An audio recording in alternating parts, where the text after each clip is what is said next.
Hello friends, मेधा civil academy के YouTube channel पे आपका हार्दिक स्वागत है। आज मेधा सिविल एकेडमी के यूट्यूब चैनल पर पॉलिटी की क्लास स्टार्ट होने जा रही है। आज से पॉलिटी की क्लास आपकी स्टार्ट हो जाएगी। तो इसके पहले आपकी साइंस की क्लास लगातार चल रही है, अब पॉलिटी की भी सीरीज़ आपकी स्टार्ट होगी। तो पॉलिटी में सबसे पहले जो स्टार्टिंग है, जो आपको सबसे पहले समझना है कि आपको पढ़ना है पॉलिटिकल साइंस नहीं पढ़ना है, आपको पॉलिटी पढ़ना है। मतलब राज व्यवस्था आपको पढ़ना है, आपको राजनीतिक विज्ञान नहीं पढ़ना है।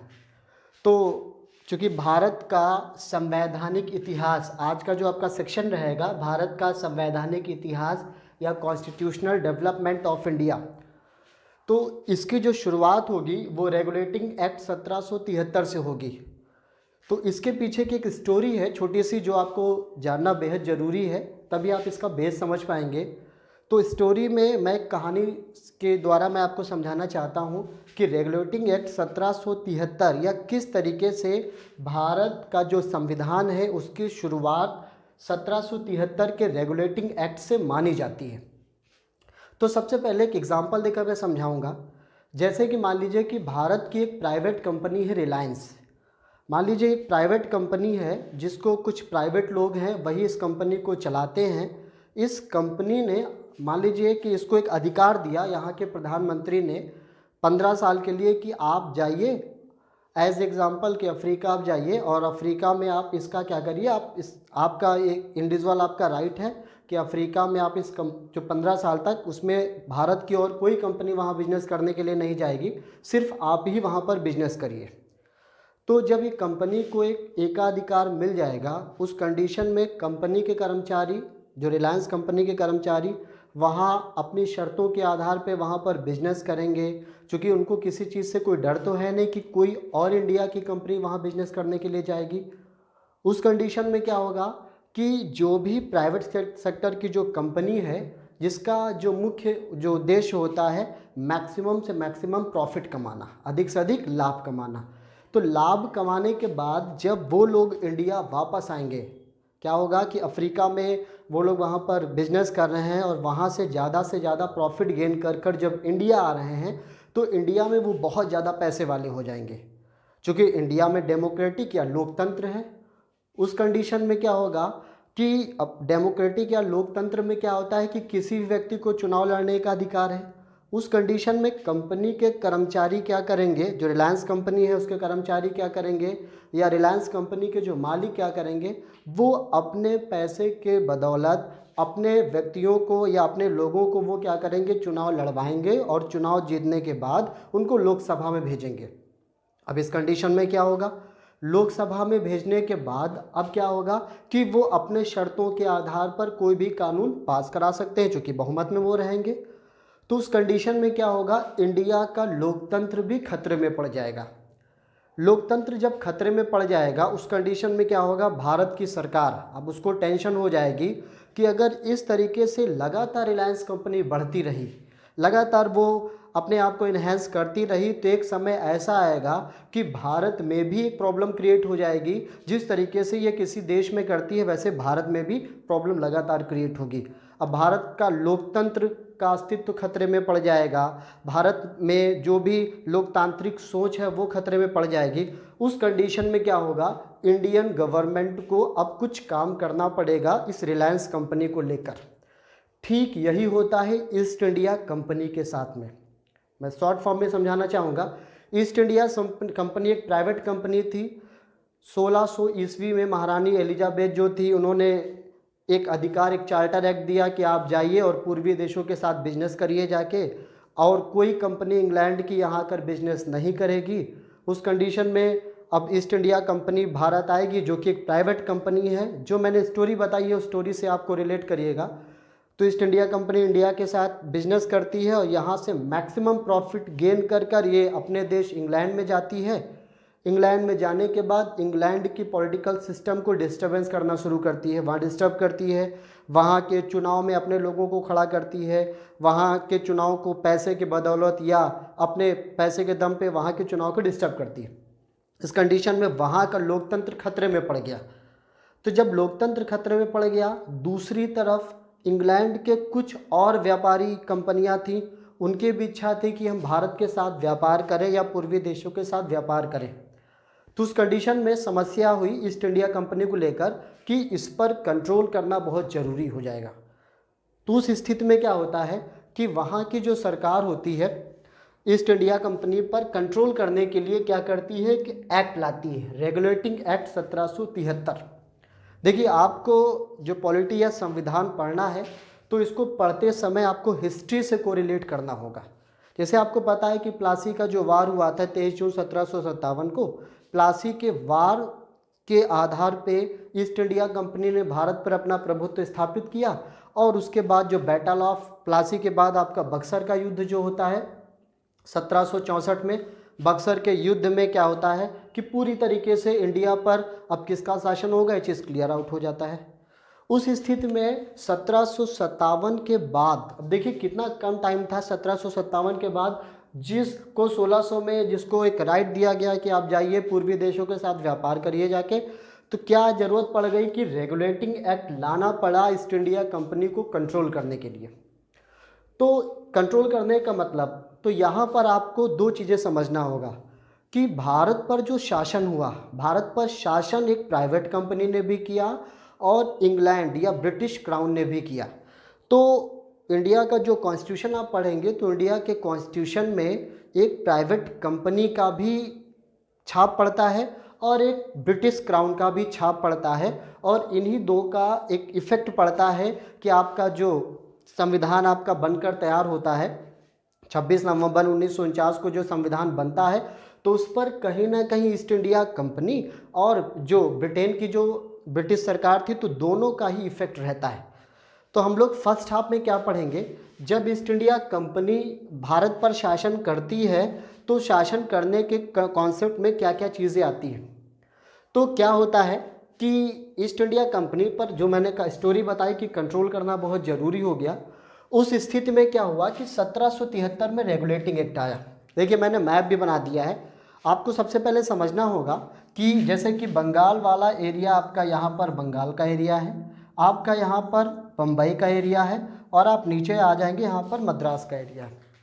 तो सबसे पहले क्या था, इस बंगाल, जैसे कि ये आपका बंगाल हो जाएगा, ये बॉम्बे का एरिया हो जाएगा और ये मद्रास।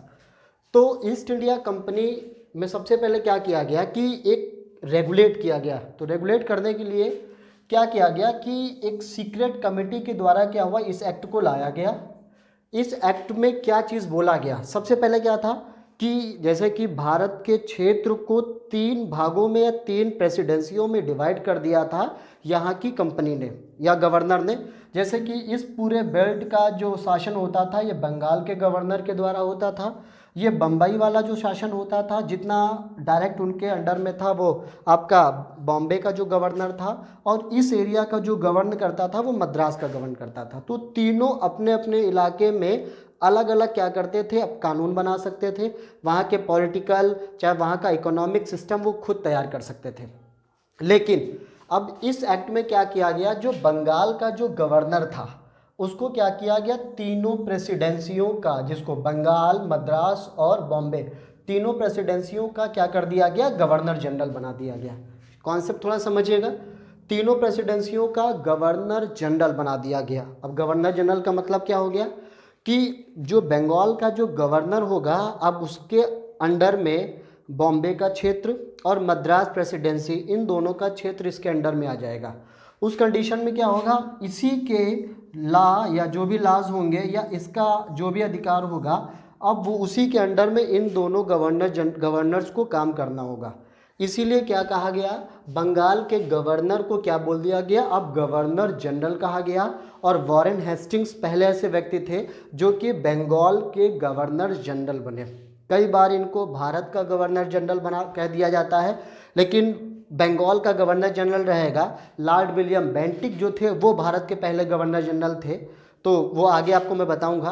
तो अब ये किया गया। अब इसी एक्ट में क्या प्रावधान किया गया, 1774 में कलकत्ता में एक सर्वोच्च न्यायालय की स्थापना की गई, एक सुप्रीम कोर्ट की कलकत्ता में। लेकिन ये जो कलकत्ता में सर्वोच्च न्यायालय था ये एक अभिलेख न्यायालय था। अभिलेख न्यायालय का मतलब कि ये फाइनल डिसीजन नहीं देता था, फाइनल डिसीजन जो था वो इंग्लैंड में जो प्रीवी काउंसिल है वही देगी। तो कलकत्ता में जो सर्वोच्च न्यायालय की स्थापना हुई उसके जो पहले मुख्य न्यायाधीश थे वो सर एलिजाह इम्पे थे, ये पहले एलिजाह इम्पे थे।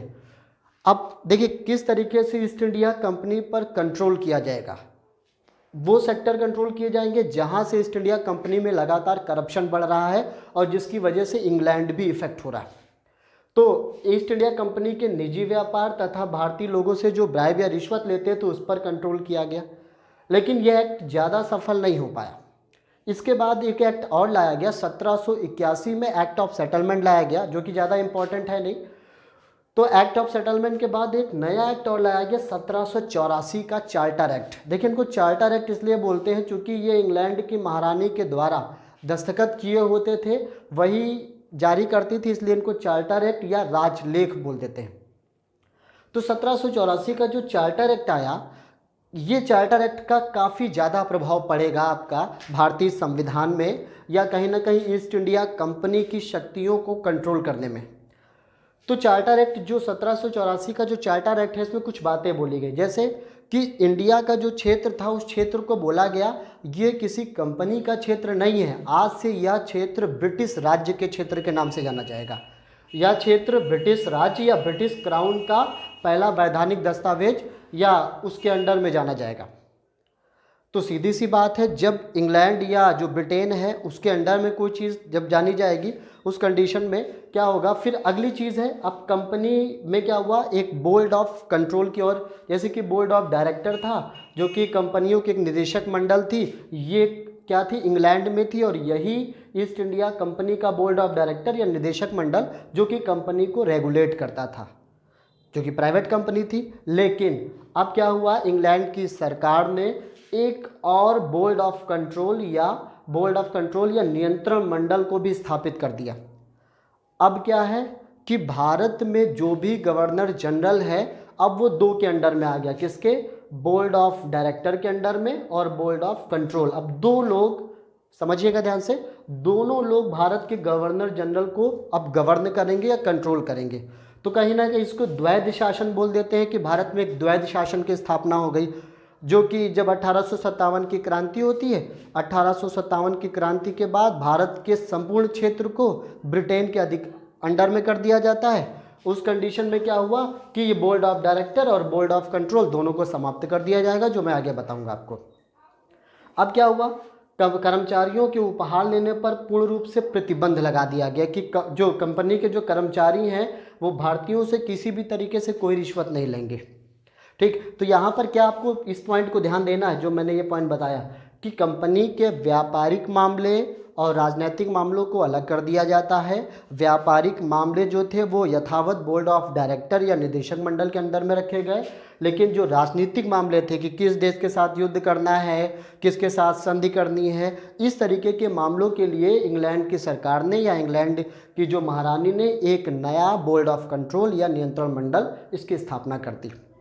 तो अब भारत का जो आपका बंगाल का गवर्नर जनरल होगा, अब वो इन दोनों के अंडर में आएगा। अब उन दोनों से परमिशन लेनी होगी इंडिया में किसी तरीके से कोई एक्टिविटी करने के लिए। अब इसके बाद एक आया 1793 का चार्टर एक्ट। 1793 के चार्टर एक्ट में क्या हुआ, अब ये देखिए पॉइंट आपका इम्पॉर्टेंट है कि ब्रिटिश भारतीय क्षेत्र में जो कि भारत में जो क्षेत्र जीता था अंग्रेजों ने, उस क्षेत्र में अब शासन कैसे होगा, वो लिखित विधियों द्वारा होगा। लिखित विधियों का मतलब क्या हो जाएगा कि कानून जो होंगे वो लिखे होंगे, तो उसके द्वारा ही क्या होगी, प्रशासन की नींव रखी गई। और जो भी जिस तरीके से आज भी होता है कि संविधान की अंतिम व्याख्या करने का जो अधिकार होता है वो अधिकार किसके अंडर में होता है, सर्वोच्च न्यायालय के। ठीक उसी तरीके से यहाँ भी अंतिम व्याख्या का अधिकार न्यायालय को दिया गया था कि न्यायालय ही जो लॉज है उनकी व्याख्या करेगा अपनी शर्तों के आधार पर। अब देखिए जो बोर्ड ऑफ कंट्रोल की स्थापना की गई थी इंग्लैंड में, अब उनके कर्मचारियों को जो सैलरी दी जाएगी वो कहाँ से दी जाएगी, भारतीय राजस्व से उसके देने की बात की गई कि भारत का मतलब कंपनी को, ईस्ट इंडिया कंपनी या बोर्ड ऑफ डायरेक्टर को बीओसी या बोर्ड ऑफ कंट्रोल के जो कर्मचारी थे उनकी सैलरी देने की जिम्मेदारी ईस्ट इंडिया कंपनी की होगी, इंग्लैंड की सरकार की जिम्मेदारी नहीं होगी। तो ये कुछ पॉइंट्स हैं, जैसे कि अब अगला जो एक्ट आया ये बहुत इंपॉर्टेंट एक्ट है, ठीक। 1813 का चार्टर एक्ट आया था, ये एक्ट काफ़ी इंपॉर्टेंट है। अब देखिए आप क्या आप पहले समझ रहे हैं कि 1857 तक ईस्ट इंडिया कंपनी की शक्तियों को कम किया जा रहा है। जब इनकी शक्तियों को कम किया जाएगा 1857 में जो आपकी क्रांति हो जाएगी, क्रांति होने के बाद पूरी तरीके से 1858 में भारत में ब्रिटिश का राज हो जाएगा। अब ब्रिटिश का जब राज होगा तो भारत में लोकतांत्रिक एक तरीके से धीमे धीमे अधिकार भारतीयों को मिलना शुरू हो जाएंगे, वो मैं अभी सेकंड हाफ में बताऊंगा। तो इस एक्ट में 1813 का जो चार्टर एक्ट था, इसमें क्या बोला गया, कंपनी के जो व्यापारिक एकाधिकार थे इसको समाप्त कर दिया गया। व्यापारिक एकाधिकार का मतलब जो 1600 में जो एक परमिशन दिया गया था कि आप ही खाली इंडिया के साथ व्यापार कर सकते हैं और कोई व्यापार नहीं कर सकता है, 1813 के द्वारा इसको समाप्त कर दिया गया। अब क्या हुआ, सिर्फ चाय, भारत में चाय और चीन के साथ जो बिजनेस करने के अलावा अब इंडिया में ईस्ट इंडिया कंपनी के अलावा इंग्लैंड के कोई और कंपनी भी इंडिया में बिजनेस कर सकती थी। ये अपने आप में एक चीज़ रहा। तो अब ये मोनोपोली जो थी ईस्ट इंडिया कंपनी की वो समाप्त हो गई। अब देखिए भारतीयों की शिक्षा पर 1 लाख रुपए वार्षिक व्यय का प्रावधान किया गया कि इंडिया के में जो एजुकेशन सिस्टम है उसको अब, लेकिन ये सब कंपनी को अपने अनुसार ही काम करने की छूट थी, तो 1 लाख रुपए खर्च करने की बात की गई, जो कि पेपर में पूछा भी गया है। लॉर्ड मैकाले काफ़ी इंपॉर्टेंट है। लॉर्ड मैकाले की अध्यक्षता में क्या किया गया, गवर्नर जनरल ने फर्स्ट लॉ कमीशन का गठन किया, पहला विधि आयोग, आज भी विधि आयोग चलता है आपका। तो फर्स्ट लॉ कमीशन का गठन किया गया, क्योंकि देखिए ईस्ट इंडिया कंपनी एक प्राइवेट कंपनी को किसी भी क्षेत्र में बिजनेस करने के लिए प्रशासन तंत्र उसका बहुत मजबूत होना चाहिए और मैक्सिमम प्रॉफिट, तो उसके लिए जो प्रशासन वो बहुत ज़्यादा इम्पॉर्टेंट है। प्रशासन जब तक इम्पॉर्टेंट मजबूत नहीं होगा तब तक कि कोई भी कंपनी शासन नहीं कर सकती है। तो इसीलिए इसके लिए आपका विधि आयोग या फर्स्ट लॉ कमीशन का गठन किया गया। अगला आप पढ़ेंगे दास प्रथा, जो सर्विस सिस्टम था। दास प्रथा को गैर कानूनी घोषित कर दिया गया इस एक्ट के द्वारा और 1843 में इसे पूर्ण रूप से समाप्त कर दिया गया। हिस्ट्री में मैं बताऊंगा अच्छे से आपका। अब आगे, अब देखिए ये भी इंपॉर्टेंट है, 2012 में यूपीएससी में क्वेश्चन पूछा गया, क्या है कि प्रथम बार कंपनी के अधीन सरकारी जो पद थे उनकी भर्ती के लिए क्या है, किसी भी प्रकार के भेदभाव का निषेध किया गया। मतलब क्या है कि इस एक्ट के द्वारा क्या कहा गया कि ईस्ट इंडिया कंपनी या भारत में किसी भी प्रकार की भर्ती को लेकर धर्म, मूल, वंश, जाति के आधार पर किसी भी प्रकार का कोई भेदभाव नहीं किया जाएगा। लेकिन ये सक्सेस नहीं हो पाता। ईस्ट इंडिया कंपनी का जो बोर्ड ऑफ डायरेक्टर जो था, जो ये बोर्ड ऑफ डायरेक्टर या निदेशक मंडल था, उसने इसका विरोध किया और ये सक्सेस नहीं हो पाया। लेकिन पहली बार जो बात की गई थी वो 1833 के चार्टर एक्ट में कही गई। इसके बाद आपका जो चार्टर एक्ट आएगा 1853 का चार्टर एक्ट, जो राजलेख में अंतिम राजलेख आपका 1853 का चार्टर एक्ट था। इसके बाद क्रांति हो जाएगी 1857 में और भारत का संपूर्ण क्षेत्र किसके अंडर में आ जाएगा, ये आ जाएगा ब्रिटेन के अंडर में। इसमें क्या हुआ, अब कुछ बातें की गई, जैसे कि विधायी कार्यों के लिए, लेजिस्लेटिव सिस्टम के लिए प्रशासनिक कार्यों को अलग कर दिया गया। मतलब जो आपके विधायी कार्य मतलब कि कानूनी मसले अलग रहेंगे और आप या राजनैतिक और व्यापारिक मसलों को पूर्णतः अलग कर दिया गया। विधि निर्माण मतलब भारत में कानून बनाने के लिए एक अलग 12 सदस्यीय विधान परिषद या ऑल इंडिया लेजिस्लेटिव काउंसिल की स्थापना की गई। ये जो भारत के लिए अलग से स्थापना की गई थी, ये ही भारत के लिए अब कानून का निर्माण करेगी। इसमें क्या किया गया कि क्षेत्रीय प्रतिनिधित्व, ये इंपॉर्टेंट है, थोड़ा ध्यान दीजिएगा, क्षेत्रीय प्रतिनिधित्व का एक कॉन्सेप्ट लाया गया। क्षेत्रीय प्रतिनिधित्व का मतलब क्या है कि भारत में क्षेत्रीयता के आधार पर कानून बनाने के लिए वहाँ के लोगों को इसमें शामिल किया गया, जिसको क्षेत्रीय प्रतिनिधित्व का सिद्धांत कहा जाता है। जैसे कि आजकल गांव में जो प्रधान के जो चुनाव होते हैं या किसी शहर में जिला पंचायत अध्यक्ष का इस तरीके का जो चुनाव होता है, या जिसको बोलते हैं शासन का विकेंद्रीकरण, एक तरीके से आप कह सकते हैं। बंगाल में क्या हुआ, एक अलग से लेफ्टिनेंट गवर्नर की नियुक्ति की गई कि चूँकि बंगाल बहुत इंपॉर्टेंट एरिया था। इसी तरीके से कंपनी के कर्मचारियों की भर्ती करने के लिए क्या किया गया, प्रतियोगी परीक्षाओं को आधार बनाया गया कि अब क्या होगा, कि कोई कंपनी नामजदगी के आधार पर नहीं कि किसी ने एक तरीके से रिकमेंडेशन कर दिया कि आप इनकी भर्ती कर लीजिए, नहीं। अब जिस तरीके से आज एग्ज़ाम होते हैं उसी तरीके से एग्ज़ाम होगा, एग्ज़ाम होने के बाद ही आप कंपनी में आ पाओगे। इसके बाद आपका जो अगला है विधि सदस्य जो था, एक विधि सदस्य था, उसको गवर्नर जनरल की परिषद का पूर्ण सदस्य बना दिया गया। पूर्ण सदस्य का मतलब अब वो कंपलसरी कर दिया गया कि अब ये विधि सदस्य जो रहेगा गवर्नर जनरल की, चूँकि एक लॉ मेंबर भी रहेगा। तो ये आपका 1773 से 1853 के चार्टर एक्ट तक था। इसके बाद जो आएगा 1858 का आएगा आपका जो आएगा, जिसको बोलेंगे अधिनियम आवाज आएगा, 1858 का अधिनियम।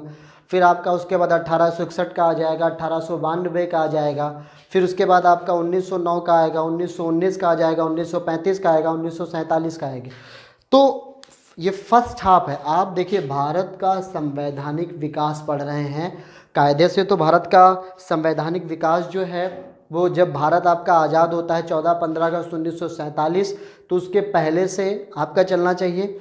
लेकिन आपको ये चीज़ समझनी होगी, देखिए ये जो पोर्शन है ये कहीं ना कहीं हिस्ट्री का पोर्शन है, लेकिन हमको जब ये कॉन्स्टिट्यूशनल डेवलपमेंट समझाना होगा तो आपको ये चीज़ उसमें हमको जोड़नी पड़ेगी कि भारत में जो कॉन्स्टिट्यूशनल डेवलपमेंट का जो बेस रहा है वो बेस कहाँ से आया।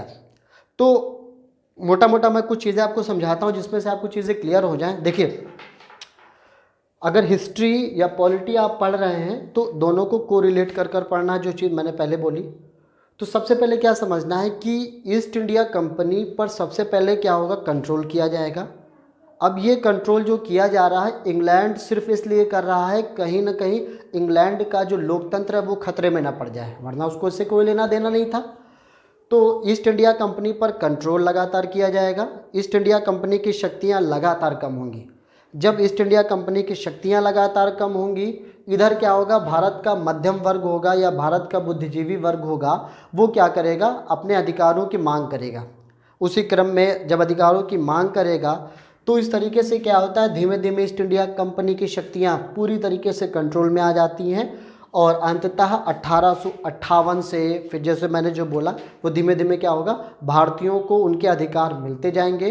अधिकार मिलने के क्रम में क्या होगा, एक समय ऐसा आएगा कि भारत आपका आज़ाद हो जाएगा और भारत का अपना खुद का एक स्वतंत्र संविधान का निर्माण होगा 26 नवंबर 1949 को, और जिसको 26 जनवरी 1950 को लागू किया जाएगा। तो यहाँ से जो क्वेश्चंस बनते हैं, ज़्यादा क्वेश्चंस तो नहीं बनते हैं, लेकिन जो अगला सेक्शन मैं आपको पढ़ाऊँगा 1858 से, वो सेक्शन काफ़ी इम्पॉर्टेंट है क्योंकि उस सेक्शन से काफ़ी चीज़ें ली गई हैं आपके इंडियन कॉन्स्टिट्यूशन या भारतीय संविधान में। ठीक है, तो यहाँ पर जो जो इम्पोर्टेंट है वो मैंने आपको बता दिया है। और अभी जब ये पूरा सेक्शन मैं करवा लूँगा इसके बाद मैं इसके क्वेश्चन आंसर कराऊँगा, जिसमें बहुत से मैं नए क्वेश्चंस कराऊँगा, आप खुद ही देखिएगा। वो नए क्वेश्चंस आपके लिए काफ़ी यूज़फुल रहेंगे। बाकी जितना भी इसका प्रीवियस पेपर रहेगा, यूपीएससी का आपका रहेगा प्रीवियस पेपर या वनडे एग्ज़ाम का, वो मैं सारा करवा दूँगा। तो चलिए इसके बाद का अगला जो सेक्शन रहेगा वो हम अगले लेक्चर में कंप्लीट करेंगे। Thank you.